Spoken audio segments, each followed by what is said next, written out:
Good morning, everybody. GM, welcome to the NFT morning. Today is November 7th, and we are actually we are in Paris, and we are in Paris for this very special week for basically Paris Photo, with the second year in a row where we have a digital curation by Nina Rohers with this digital sector. And this year, actually, 15 galleries have been curated there. It's really impressive. Actually, it's the second day of the show, the second day of the fair. Yesterday was really interesting, was really nice, and I'm super excited, super happy, because I have the honor, the chance to have with us today, Marlene Coburn from La Collection and Jack Butcher. Hi, Marlene. Hi, Jack. How are you? Hello, John. Very good. Thank you. Good morning, everyone. Morning. Morning. Thank you for being there, and thank you for being with me. I know it's hard for people, especially also for you, Jack, coming from the US. You have the show, the fair to handle. You have a lot of meetings. You have the dinners. And in the same time, you have some random guy asking you in the morning to wake up to do a podcast, basically. So really, really appreciate you to be Thanks for having us. there. It's awesome. But, just, you are presenting this project called Latent, that are basically 80 pieces that are, I would say, hybrid. Maybe you will talk about it better than me, but hybrid pieces. So on one hand, it's a huge physical AI generated post photography with a black and white picture, and on the other hand, you have the digital negative that is exactly the negative of this picture. So where black is substituting with white, and it's a NFT collection in the same time. So both have been released, and basically, I don't know if it's official, but it's already sold out, actually. So the fair started only, the official day, the official opening of the fair this morning, because yesterday was supposed to be, the VIP or like a VVIP's moment. It's already sold out. So first, big congratulations for this. Let me try to find some crowd cheers. Yeah, congrats for this. I think Perfect. it's we'll talk about it, but it's a big it's something pretty fresh and pretty new in your digital journey as an artist, Jack, and we will come back to that. But I think it's a mind-blowing start. What do you think, Marlene, about it? Well, yes, of course. It's an amazing start, and also super exciting to see an artist working in the blockchain, working with Web3, exercise in terms of impact in art history, and seeing his take on it. Complexified with this idea of mixing it with his own DNA. And I think the result is stunning, and the collectors saw it. The result is stunning. So maybe, Marlene, before we're talking about Jack's project, you can reintroduce, who you are for people who don't know you. Of course, at NFT Morning, we are used to have you in French a lot of time. But what is La Collection, basically? I feel like, you are freezing a bit. Yes. My connection, maybe. Do you hear me well? Yes, right now it's okay. Okay, perfect. So yes, I'm Marlene Corbin. I'm the curator for La Collection. We work a lot with museums and digital artists, trying to actually bridge the traditional art market with the Web3 and digital art market. So it's always our goal to participate in institutional projects such as Paris Photo. And I feel like the series we've been doing now with Jack is also a bridge in itself. So we went actually even a bit further in that. But it's always my goal as a curator. I come from the traditional art market, but since a couple of years, I developed this expertise in digital art and in Web3 art. So I'm also very interested and excited to create connections between the two worlds, which I actually believe one day will be one. Yeah. But today we need to do this mediation, and a project like that, I think, is also doing it for traditional collectors actually. So very excited to have this project with La Collection. Yeah, traditional collectors, and it's kind of your stuff. Also, I think we had the chance to have you when you've been doing a lot of things. Of course, started with British Museum, then one of my favorites, I would say, project now some project at La Monnaie de Paris with Robert Alice. So that was really impressive. Last year you came for the first time at Paris Photo, if I'm not wrong, with Justina Versano for a project, and so now you're coming back at Paris Photo this year. So with basically with this project. So maybe you can just explain what is this project about, the Latin project, and how started the collaboration with Jack, basically. Yes, so we knew that this year would be the anniversary of Surrealism, and we knew that the fair wanted to pay homage to the Surrealist movement because, of course, a lot of Surrealist photographers, like Henri Cartier-Bresson, to name one, were important in the development of photography. So we wanted to do a project that connects to that movement. And I thought about Jack. I've been looking at what Jack has been doing since the Czechs. We already spoke together, and I think it was very interesting for me to see how he would actually. The result is actually super different to what he's usually doing, which is maybe more minimalist, more conceptual. But it's like a new phase, and I was also very excited to have this collaboration and see how he would interpret the Surrealist movement and what will be the project. But it started with this anniversary, and then the conversation with Jack, and I think I felt the connection, but he also felt it, and this is how we developed it. And thank you, Marlene. And maybe feel free to. Actually, exactly. It's a freezing a bit, but I understand also the idea of the collaboration, and maybe what I can do so people start to understand, what we are talking about. I just would like to show for people watching video how the project is looking like, because it's really like I think it's one of the key feedback also you shared with me, Marlene, yesterday, and Jean-Sébastien, the founder, also told me that it's really, in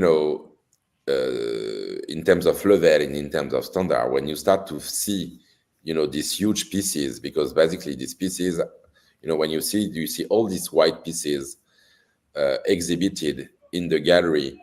It's 1 meter by 1 meter, so these huge squares exhibited this way with a black and white, with a white dominance. I think the black one are the negative ones, basically. But when you see this, collectors, even the one you're talking about, the traditional collectors, are seeing this and say, "Wow, what is this photographer? Is it coming from? It looks like coming from standard or big agencies like Magnum, and they're attracted first. When you don't know what it is, you say, maybe a lot of people are not expecting this to be a Jack Butcher project. Actually, they are pretty surprised for some of them. I don't know, Jack, if you had this feeling when people started to visit yesterday, they were saying, "Oh, who's this photographer?" or this kind of thing. Yeah, I think vast majority of reactions of people who know the history of the work are surprised by it visually, maybe not conceptually, but the initial visual is obviously a big departure from most of the work that I've put out the last couple of years. If it makes sense, I could do try and do a quick overview of it conceptually. Does that work? Yeah. So this idea, latent as the term used to describe the project, is a shared technical term in both photography and in neural networks. So the idea of a latent image is how you describe this exposure to light that creates a photograph when it's developed. And then obviously the latent space of a neural network is just referencing the infinite amount of possibility that can come out of all of the different combinations of inputs and prompts and things of that nature. So I think one of the things that's resonated based on speaking to people in person is there is kind of this direct analogy to photography, which is like enforced by obviously the context of the exhibition. So you're walking around this fair, there's a lot of quote unquote traditional photography, and this analogy that we're making between the digital original and the negative is, in my mind, quite a powerful analogy for what an NFT is, in the same way that a camera produces a negative that you could consider the one of one, right? That has the most irrefutable provenance, this object that lives in the camera, in the same way that the image that comes out of the neural network is the first instantiation of the object, and securing that on Ethereum is in my opinion, the most native way to secure the provenance of that thing in a network. And then the inversion of that and the print of that is analogous to how these pieces were put into the physical world. And we collaborate. I don't know how far we want to go down the description of the project, but we collaborated with a printer who has been doing that for 75 years in Paris with these like surrealist legends that came well before me. Wow. No, and I like this parallelism. I think in the photography world, actually, when it's really relevant, especially for photographers, because especially since photography became digital, actually, people, most of the collectors, they have been buying prints basically of these photographies. But at the end of the day, the original format, the unique, the provenance is first digital. And so at the end of the day, it's kind of the same, yeah, of course. Then, you have a print that is an interpretation of the original one that is you already have a new layer on top of the original one, basically. So that's super interesting. And so you started,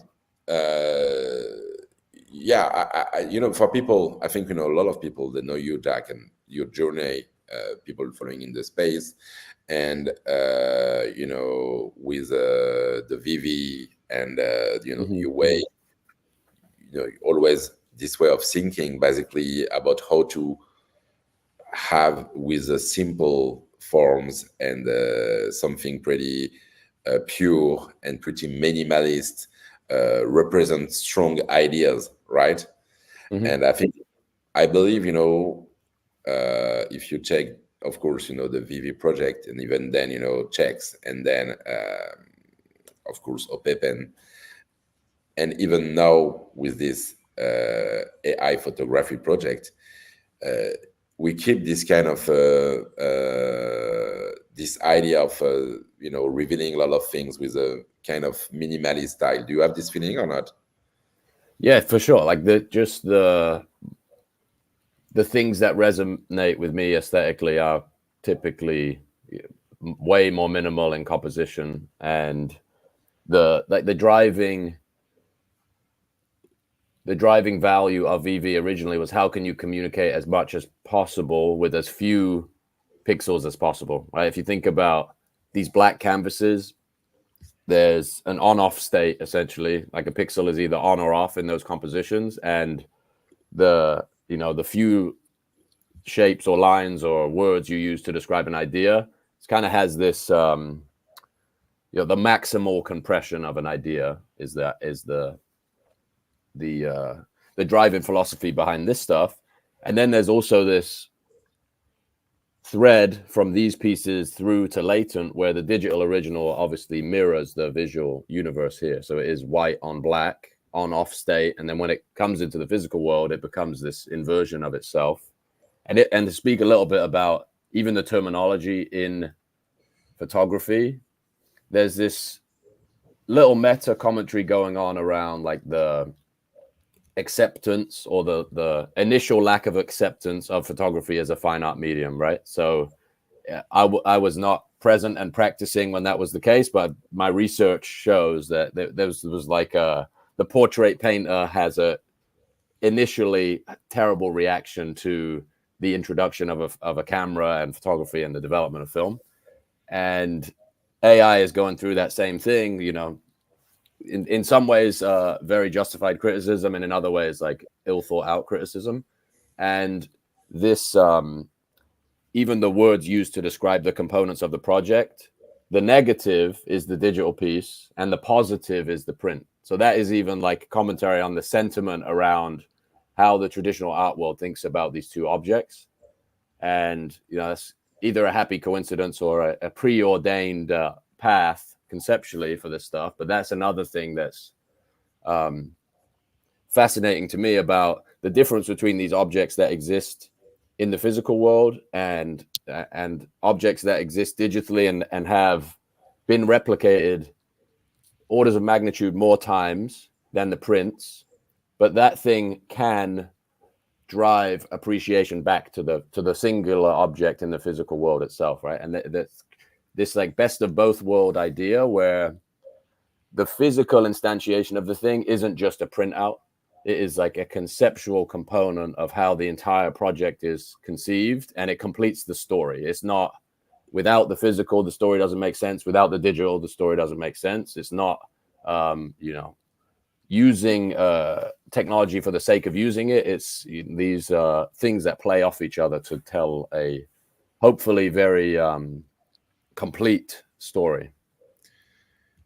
Yeah, and actually, you know, I think the way I think this is why also this, you know, because I believe, you know, you have this big point, and I think, you know, having this digital sector at Paris Photo make it important because all the artists in the space the last 2-3 years have been thinking about this traditional collector. You know, I think you have this persona in mind of the traditional collector, that is someone who knows art, who's been collecting contemporary, conceptual, post-contemporary, whatever photographic art, and that should be or could be interested by digital, and especially in the market that was you know, after 2021, that was yeah, totally crazy and not natural. All the artistic scenes say, okay, yeah, you know, they are native, digital native collectors, but the future is traditional ones. And a lot of people have been trying to bring them, you know, and you say, okay, you know, to bring these people also, physical is important. To be honest, physical art, even for digital natives collector, is important also. And I think we see that we like to have a nice object at home. We're nice to have it. It's not the same, but you know, finding the good balance, finding the good way to make them talk each other. Because yeah, I think this is what has been extremely appreciated also, is finding the way, you know, to talk to these collectors without forgetting the community and without forgetting for where you come, right? It's important for you to keep the link. Yeah, of course. I think like, and I think just to go back to the point about, someone said something to me really interestingly yesterday, said they normally think of exhibitions as location independent. So like, it doesn't matter where you exhibit something. And that's typically, you know, work travels to the place where the most, like the highest density of people that are interested in it might be. And being able to do this with Marlene in the context of Paris Photo, it like people are entering and looking at this with a like degree of appreciation for photography, which allows them to make the conceptual leap to this really quickly, as opposed to you being in a, you know, a general art fair, let's say, and trying to convey all of this subject matter and all of these like overlaying and intersecting narratives without the context of, hey, I've just looked at 40 booths of photography and I'm thinking about like, that's just what their mind is consumed with when you're having the conversation. So it becomes like a really like a great icebreaker to introduce the digital component as a complementary or part of the conversation around like how people understand photography already works. So yeah, it's been like just talking to people about it in person that have zero context of Visualize Value or me, or haven't seen any of my previous work, could kind of connect it all the way back to each of the previous projects, whether it's this idea of the interpretation of a shape, where there's some, a Pepin DNA in the compositions here, or the idea of authenticating who made what, who signed what, who fed the model, who trained these things, all the way back to Visualize Value, where the white on black is a digitally native aesthetic, mostly because ink is expensive too, right? Like producing something that is inverted in the real world is like light and signal are kind of inverted digitally and physically. So to produce a print like this in the negative would be a lot more expensive and difficult if you had it in the inverse. So there's so many like intersecting themes, and the surrealist layer on top of this photography focus is, in my mind, there's such a similar exploration going on as surrealism as a movement. This idea of like extracting images from the subconscious mind is what an LLM, a neural network or an LLM does, is like kind of combines these abstract ideas into objects or sentences or articulations of some kind. And that, if I could talk a little bit about the process there, like what I learned over the last 18 months or so working with these models is the typical way people think about AI as an image generation tool, at least, is like, let's describe the picture I want, like, hey, put somebody sitting on a horse looking at a mountain, and that works. Obviously that gets you the thing.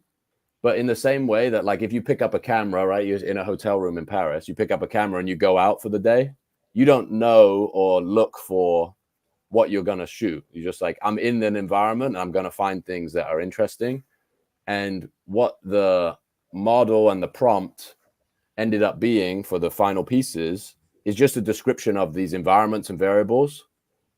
And every output comes out of the same prompt, which is very different, I think, to how people think AI works, or how you would initially, and how I initially approached these things. It's like, give these parameters to describe a visual universe, and then it is able to like dream a certain extent and produce these images that are, completely not detached from what I asked it for, but not directly informed or directly described by me. Yeah. So you give a free interpretation, the algorithm, to generate what you will see in the center of the piece, or basically the main subject. Just to illustrate this, maybe you don't need to go into so much details, but can you just illustrate the prompt and describe it a bit more, so how it could look like create a space? Of course, you describe you mentioned, you create the space, the colors, the thing like this. So one thing to mention is every output is straight out of the model too. There's no retouching apart from the inversion. There's no post-processing whatsoever. They come straight out of the model and they get inverted, upscaled, and printed.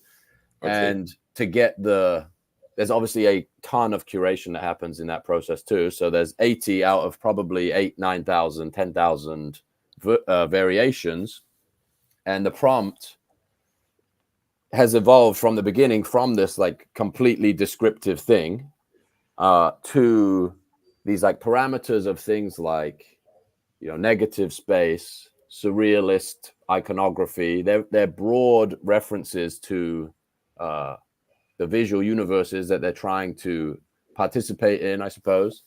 And there's no specific mention of a like artist or an artwork or any like direct reference to anything it's reproducing. It's like looking at these things in the macro and producing these like dreamlike outputs.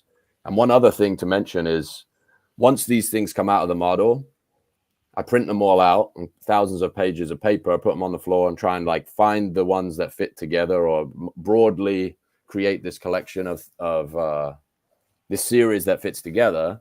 And then they go back into a different model to be named.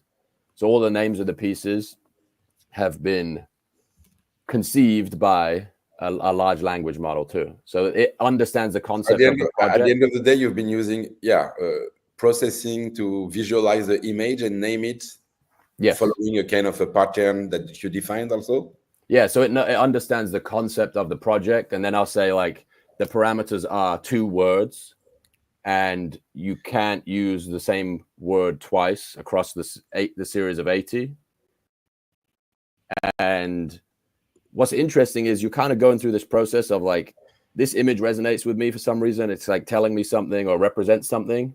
And then what you're doing is asking the model to search through this latent space of images and things that have been written about and talked about in relation to those images, and synthesizing it into 2 words that describe the object or the image that you're looking at. And it was better than me at naming these things. Like, and 80 is a lot of things to name, you know, without just doing something arbitrary or like being hyper descriptive of the thing. I was so on some of them, it was like, didn't go quite right. It's like, give me 2 or 3 options on this one and we'll dial it into something. But it ended up doing 95% of the work on the naming after it had the context of the project and all the themes that it was trying to communicate. Wow. So yeah, I'm showing an example here. We can see sonic duality piece. So I think, yeah, we have the spirit of it. Maybe you can just say a few of the names so people understand also. Yeah, let me pull up my parallel thing here. I have to go in and add the captions on those pieces. There's the first piece there, I think it's called Altered Serenade, the first one. Okay. So you have this kind of, in my interpretation at least of this is like the alteration refers to the like fracturing or deconstruction of the image itself, and then the serenade is like referencing the fact that somebody is talking, speaking, like closely whispering something to someone. And I don't think I would have ever named it that, but when I see that name presented in parallel with the image, I'm like, oh yeah, it makes perfect sense. Let's put them together. Yeah, I'm pretty surprised. You know, the 2 first one I saw, you know, this sonic duality, and then and this one also with the serenade. Yeah, it's you when you see the title, you say, yeah, it makes sense. It's the algorithm is doing well. And that's I think the other interesting thing, or the meta commentary, is that like taste is definitely a component and context is a component, but it really can have this incredibly enhanced effect on even tying the concept together. Like I had all these themes, ideas, things that I wanted to include, and they were just so like massive and sprawling in my mind. But when you start to get this like direct feedback with the large language model on how to present it, how to talk about it, how to like segment all of the project descriptions and names, and it's all influenced by the model speaking it back and then kind of testing the output with the description. So like, here's what I described, here are the pieces that came out, does this fit? Like, and you're kind of getting feedback in aggregate from this model that knows a lot more than I do on whether or not this makes any sense. So maybe it makes some justification between some connection that I would never make personally, but it's every aspect of the project is kind of playing with these technologies. Yeah, and this conversation you had with the algorithm, basically. And so, yeah, just to come back also to the process of creation of the images, you mentioned, that you are giving the context. We mentioned that, but, for people who knows you, who's been, I would say, for the community, to make it, and especially, the last, I think, 18 months, maybe 2 years. I don't know when the OPEPEN project has been launched, but you've been, it's one of the most important art slash collectible project, I would say, in the space. This OPEPN project has not been actually forgotten, Mm-hmm. because if you start to look a bit more into the project, you will find some references to the OPEPN project, right? Yeah, of course. Yeah, so the model in every case, the prompt is the same, and the visual input, there's a controller input that has a slight influence on the composition of the final piece. There is a OPEPN. So if you scroll through a few of these, you'll see the central point of focus. That's the exact dimensions of the face of the OPEPN, the 50% of the canvas that's centered in that 8x8 grid each time. And there's varying degrees of adherence to that constraint, right? This one you'll see with the two balloons here, they're like direct references to the eyes. And then you have, in a lot of the compositions, you have this anchor along the bottom margin, which is where the shoulders would be on the OPEPN. And it's really a continuation of some of the reasons why OPEPN became what it was like this obsession with the idea that image making is getting commodified to some degree. So how do you have a practice that evolves alongside all of these artistic tools, but also reference your own body of work consistently, no matter what style you're practicing in? And in this case, it's like the symbol of the OPEPN is that through line from one project to another, and this commentary on, like, if image making is a complete commodity, if you can add these visual references that speak to the rest of your body of work, then you make the connection between the two things, rather than just spewing out 80 images that look great on the wall. So yeah, there's a piece of everything of the VV quote unquote archive in this, from the white on black to the verification, authenticity, the commentary and checks, to the visual consistency, the template or underlying constraint of OPEPN. Yeah, we can see. Yeah, no, I believe, it's pretty interesting, because for people visiting the exhibition, it's not obvious. For me, it was not obvious at the beginning. And then, when you mentioned it, I say, yeah, of course. Yeah. Then, when you start to know it, you see it in almost every piece. A little Easter egg, yeah. At different levels. Yeah. So that's really nice. So yeah, the process of creation is interesting. I just wanted to know, just to coming back to this traditional collectors, because today is the second day of the fair. When you're presenting the project, and referencing also to the negatives, and also, that the fact that the negatives are NFTs, people understand it, or are they, you feel like they're attracted by this? Yeah, I mean, I think the thing that's resonated the most is, I ask people, do you collect photography? And they'll say, yeah, that's why I'm here. And they'll say, how many negatives do you own? I'll be like, what do you mean? Like, none. And that, to me, is enough of a head scratcher for people to question what they're buying when they buy photography, or what you're buying when you buy a reproduction of something. And this is not a critique that isn't valuable whatsoever. It's just a way to introduce the fact that you can go beyond that and create an experience for a collector, and a relationship between a collector and artist that is so much deeper and more interesting, as a function of you actually being able to take custody of the original, or a more, the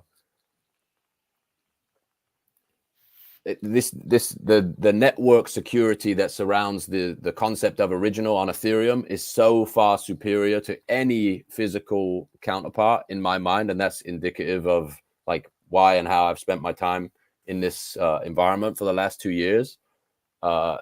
That you have to, it's kind of like, you have to experience it to get it. And I think so many people, after they have their first positive experience, at least in digital art, it's like I use an analogy of when you find out Santa isn't real, you never like go back to believing it. You don't wake up the next day and be like, oh, maybe that old way was true, or maybe like it is better to do it this way.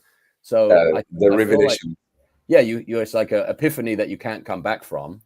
And then, getting people asking questions about what they're buying, what do they own, what are they participating in? Does like you buying a print at Paris Photo connect you into a network of 2,000, 3,000, 4,000, 5,000 people that care about the same things as you, that want to understand your connection to all the different pieces of this universe and build relationships?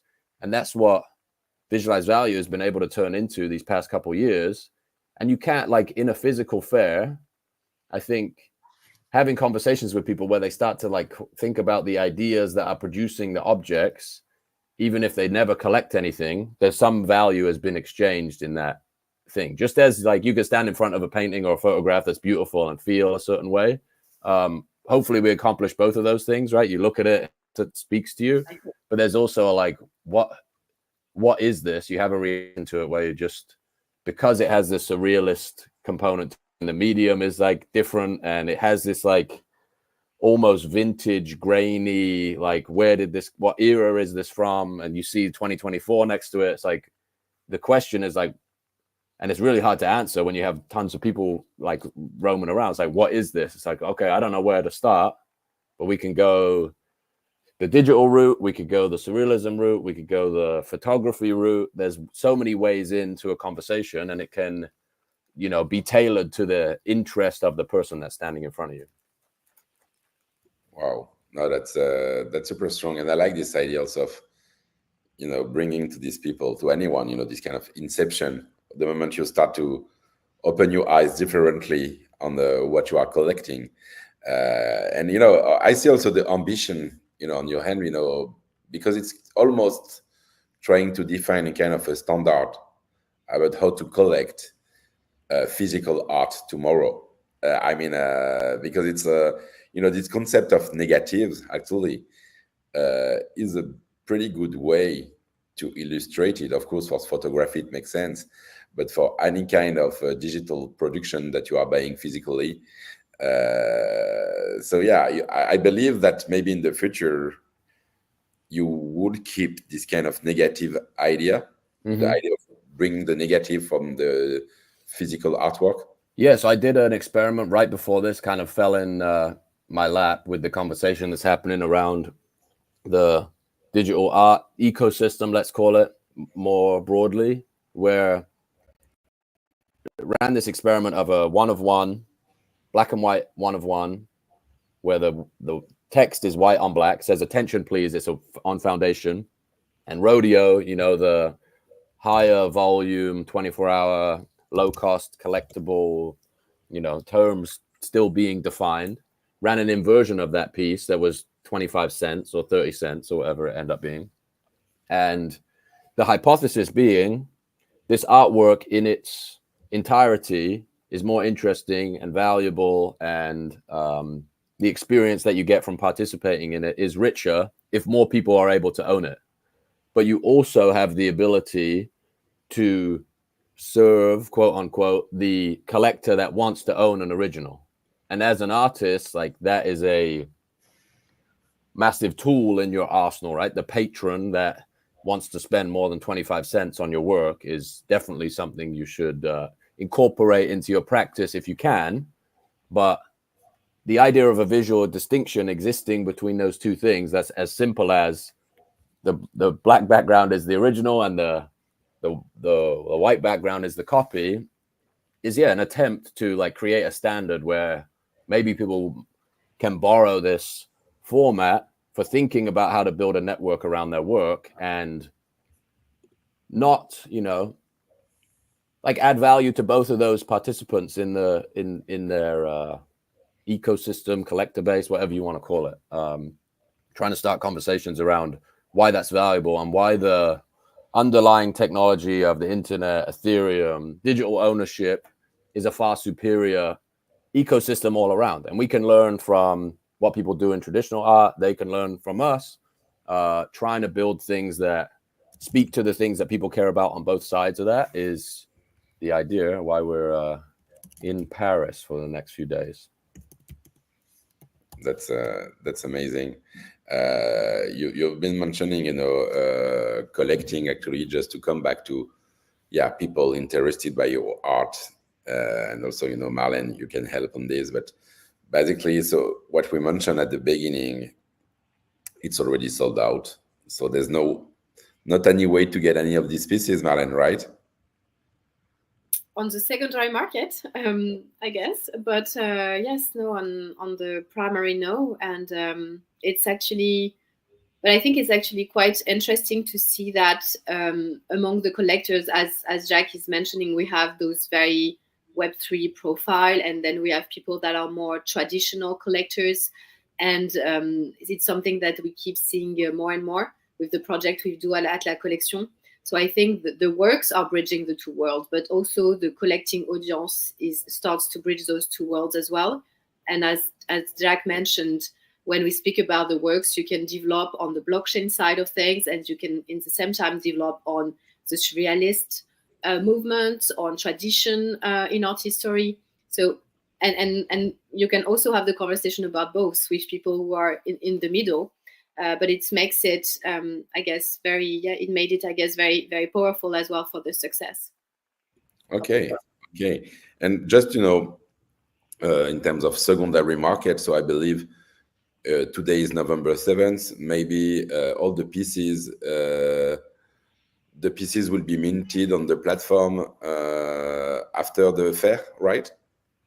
Yeah, at some point during the fair or right after the fair, we will take care of that, and then they are produced at the studio of former studio of Henri Cartier-Bresson. The company has been transferred to the heirs, and so the technique used for the printing is also the traditional silver printing technique that was used by the surrealist photographers at the time, and so that's also part of the project. So you will get the mint, but you also receive at home the silver print that has been traditionally produced. Okay, cool. And so it would come in the future. So people interested, I believe, you should check on at the end of the day, come back to the OpenSea or whatever, to find it on the secondary market, and maybe be connected with La Collection to see if someone wants to sell the physical piece.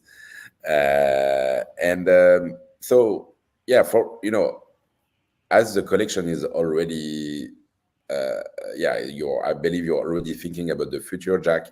I just wanted to say, that do we have I'm pretty sure that you already have something in your bag for the future related, going ahead with this new journey that you started, with surrealist, photorealistic, like physical pieces, right? Yeah, I mean, I have just this insane obsession with this medium now, and we'll keep exploring stuff after the fact. We obviously have 140 OPEPN sets left in the hopper to get through, so that's the focus goes back to that immediately after anything. And then the physical digital component, there's another thing that we had a conversation about at Bitcoin Nashville, which is a collaboration with a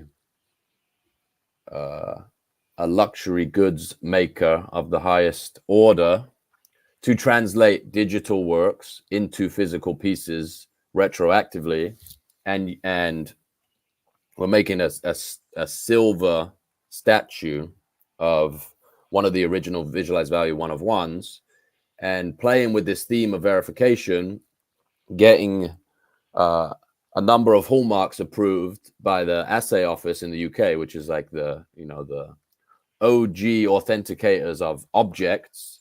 So playing with these ideas of authentication in different realms, shall we say, based on something that began life digitally and is born into the physical world in a way that's consistent with why it existed in the first place. So that's another thing that's a long process to produce, and then all the digital stuff just back at the regular scheduled programming. OPEPN is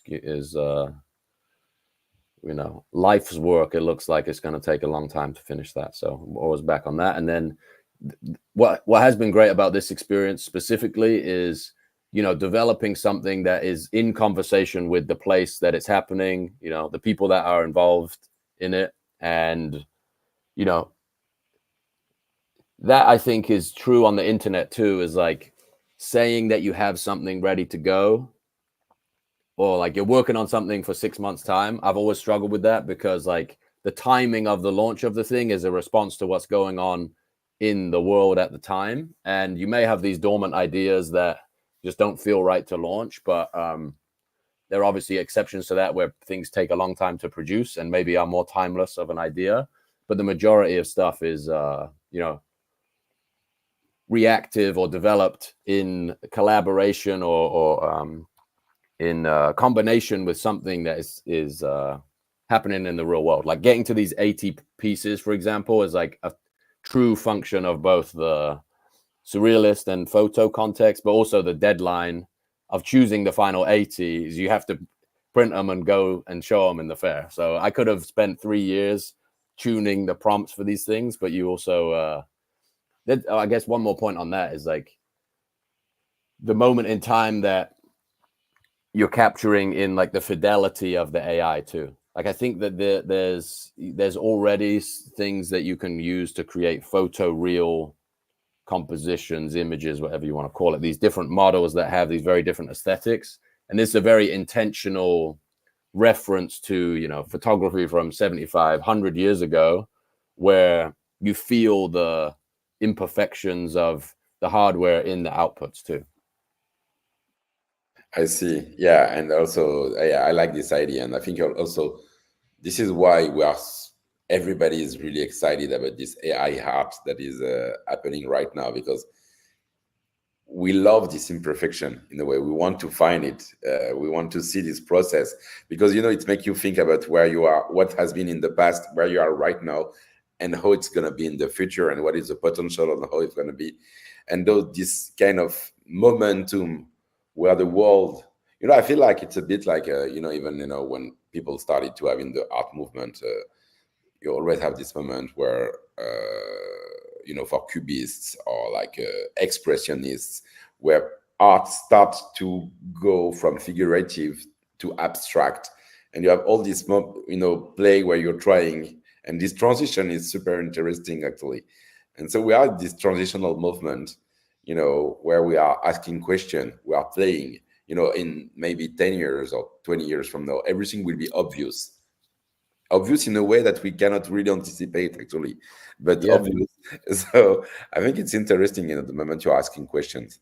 That what really resonates about that is like, the concept of uncanny valley, the idea that when you're looking at something, it doesn't look quite right in AI, like a deep fake or whatever else.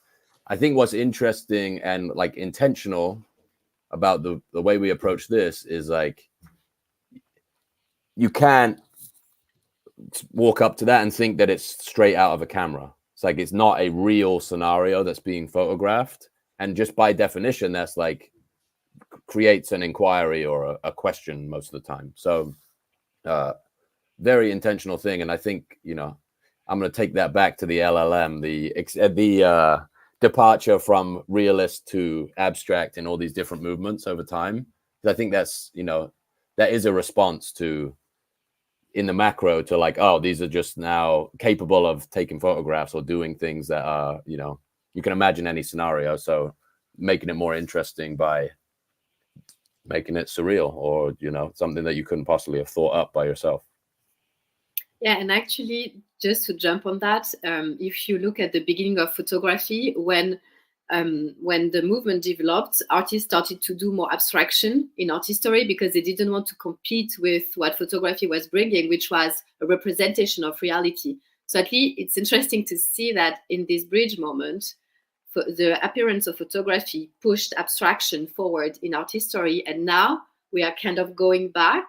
And with AI, for me, it's super interesting when you're saying that AI is not trying to replicate reality. It's exploring a new reality, like trying to give us a perspective of a new world that contemporary artists today can like create with the machine. And I think this, in terms of art and technology and the development, it's very exciting to be in that moment when we are seeing those new experiments and seeing how they can also be actually very much physical as well, connected with the past, but also very much in the future somehow.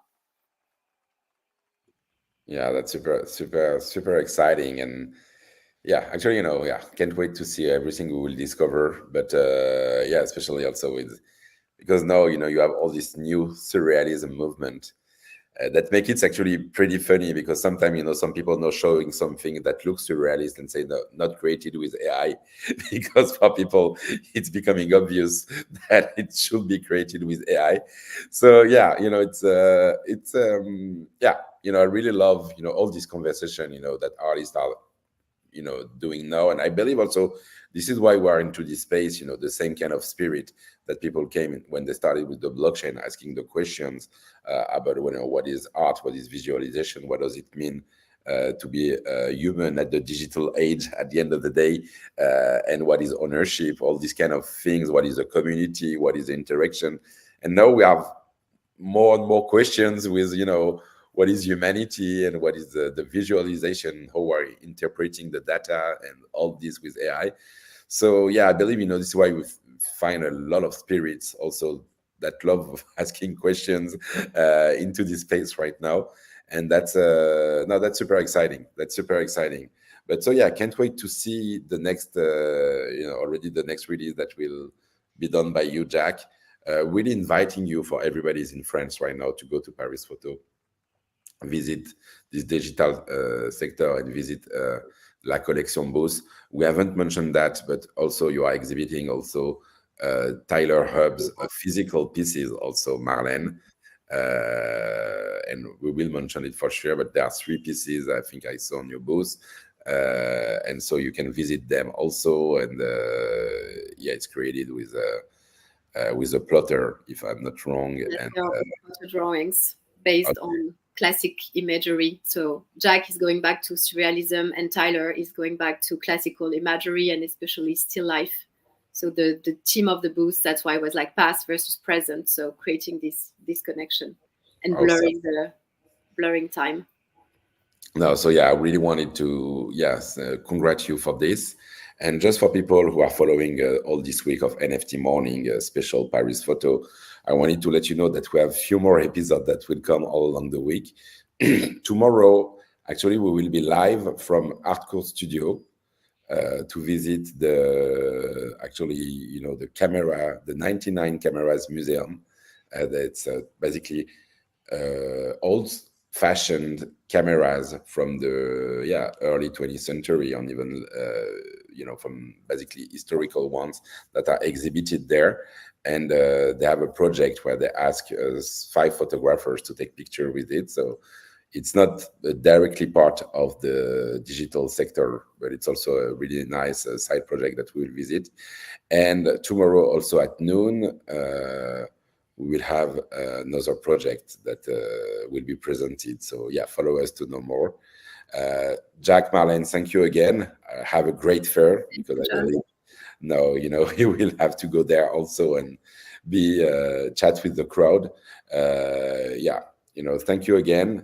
And if you want to know more, I will invite you to visit La Collection website when it will be released early next week, to have more information about the project. We will share the link with everybody.